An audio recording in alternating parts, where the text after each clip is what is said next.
And we are approaching to Anzac Day this year.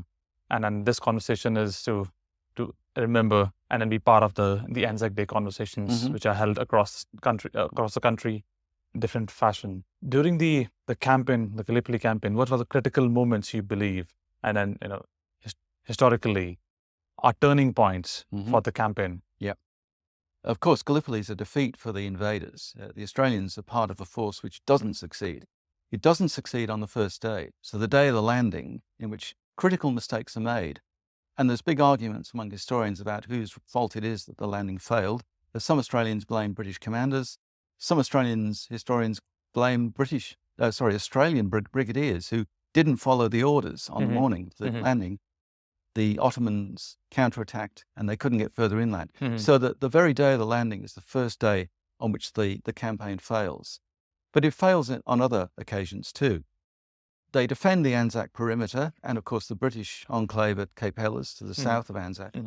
And in the Turks attempt to eject the invaders, and they launch a series of massive attacks, especially on the 19th of May.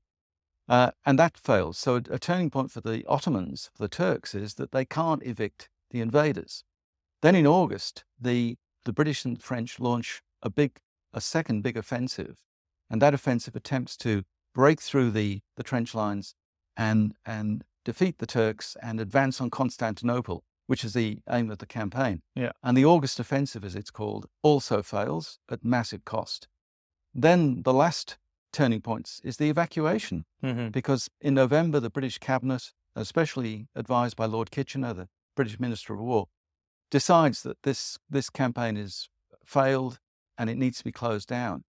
But the danger is that if they start to withdraw, the Turks will attack. And so the evacuation, which occurs with extraordinary success, with very few losses, fewer than a dozen men are killed on the day of the evacuation, because the Turks either don't realize that the invaders are leaving, or they do realize the invaders are leaving and they want them just to leave. So there are those points at which the campaign could have ended differently. The landing could have succeeded. The Turks could have driven the invaders off the peninsula. The August offensive could have worked, and the evacuations may have been a failure. But none of those things happened, and so Gallipoli stands as a massive strategic defeat for the Entente powers, for France and Britain. But it's got consequences. One of those consequences is Anzac Day, of course.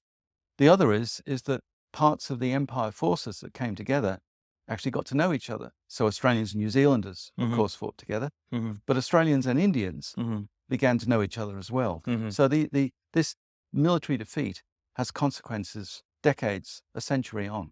Wow.